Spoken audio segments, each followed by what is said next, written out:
Raiders Chiefs, Black Friday, a 3 p.m. Eastern kickoff at Arrowhead. We saw this game on Christmas last year. Dylan, the Raiders outright. How awesome was that? I wasn't going to bring it up. I was not going to bring it up. You deserve it. That was a great pick. Elite pick. But I own the Chiefs. And number one rule of the show, what is it? Someone want to chime in? Connor? I think it's fade the Chiefs when they're more than a 3-point favorite. And what did we do last week against the Panthers? Fade the Chiefs. Let's take a Bryce Young victory lap real quick. Yeah, we kept big pounding. throws. Big throws.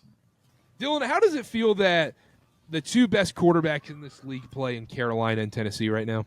I don't want to be that guy.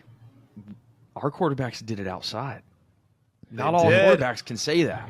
Not all quarterbacks can say they did it outside against the Chiefs. Just saying, it looked great. I was really hoping that you guys would beat the Chiefs. I like preying on your guys' downfall just for the fun of it, but I was hoping you guys beat the Chiefs. I want that on record. Thank you. That means a lot, Dylan. I want that on record. Well, you also had the Panthers money line. Did you? No. Just 11.5.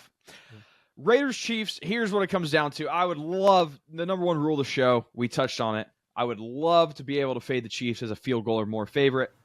Can't do it with Desmond Ridder or Aiden O'Connell at quarterback. So what I am going to do, and I'll keep this short and sweet, both these teams are awful defending against the tight end position. Both allowed, they're either sixth or worse in allowing the most fantasy points to tight ends. Travis Kelce, I understand this year has been rough for him.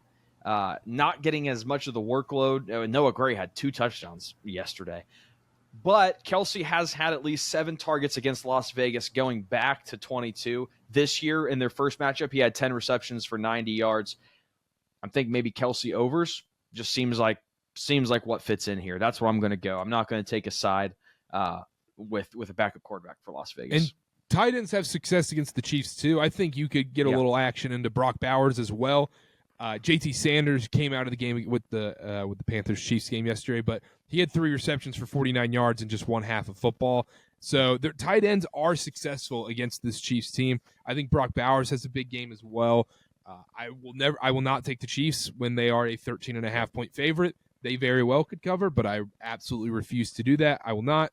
I lean Raiders here in a 10-point game, but give me Brock Bowers and Travis Kelce props as well, Connor. Yeah, I'm with you on that. If you want to go back, if anybody wants to go back and watch the Karter Cast archives from last year, the Desmond Ridder hate was at an all-time high, and for good reason. Yep. We talked about number one rule: don't take the Chiefs as a huge favorite. Fine, you could not pay me to bet on Desmond Ridder, or really Aiden O'Connell either. But definitely Desmond Ridder. Not a big AOC guy. Not a big AOC guy. Okay, all right. Just confirm. Not a big AOC just confirm. guy. Yeah. Okay. I think you're right. Funny enough, Dylan, you asked us to bring props to the show. I was going to say Brock Bowers anything, honestly. Yep. He's been getting an absurd amount of targets recently. Desmond Ridder was still targeting him late in the game when he came in last week. Aiden O'Connell loves him. I think this is going to be a game where the Raiders probably cover on a late garbage time touchdown because the Chiefs they're up 21. They don't care. But I'm not touching the spread. I'll tell you that. I think Chiefs win. I think it's a boring game. And, yeah, give me Brock Bowers props. 27-14 final. You heard it here first. I like the sound of that. Ben, quickly, Chiefs Raiders, where are we going? I'll say 24-14 Chiefs. I think the Raiders keep this a little closer just because it's just the rule of the show, so I have to go along with it. There we go. The Chiefs aren't showing that they're going to blow out bottom-tier NFL teams either at this point, so there's no reason to go against it.